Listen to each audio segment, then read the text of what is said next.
Hayo, siapa di sini yang mau mulai pakai retinal terus bingung nih sebenarnya retinal tuh siapanya retinol sih dan apakah retinal tuh lebih bagus daripada retinol?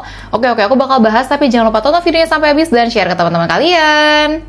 Retinal yang biasa sering kalian lihat sebenarnya punya nama asli retinaldehid, tapi memang biasanya di dalam skincare tulisannya cuma retinal aja. Dan retinal tuh masih masuk bagian dalam turunan vitamin A atau masih masuk ke dalam keluarga retinoid acid.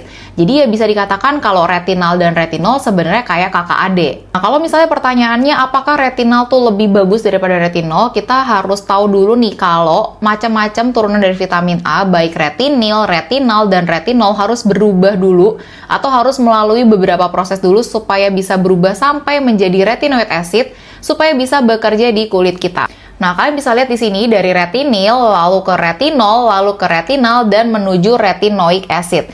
Nah, semakin sedikit nih prosesnya, itu semakin poten. Nah, kalian bisa lihat kalau retinal butuh berubah satu kali supaya menjadi retinoic acid. Sedangkan retinol butuh berubah atau melalui proses 2 kali dulu supaya bisa mencapai retinoic acid. Nah, kalau misalnya ngeliat dari garis ini, kalian bisa lihat kan kalau retinal kan butuh berubah 1 kali. Jadi memang kalau dibandingkan dengan retinol, retinal itu memang lebih poten dibandingkan dengan retinol. Nah, kalau misalnya ditanya fungsinya antara retinal dan retinol, mereka berdua tuh punya fungsi yang sama. Jadi, retinal atau retinol punya fungsi sebagai anti-aging, lalu bisa juga membantu mengecilkan pori-pori, bisa menaikkan skin tone kulit, atau memproduksi atau menstimulus produksi kolagen. Dan yang perlu jadi catatan nih ya, antara retinal atau retinol sama-sama punya potensi menyebabkan iritasi kulit, dan yang paling penting juga mereka tidak boleh dipakai untuk bumil. Buat kalian yang masih punya pertanyaan tentang retinal atau retinol, atau punya pertanyaan lain, boleh banget tulis pertanyaannya di kolom komentar.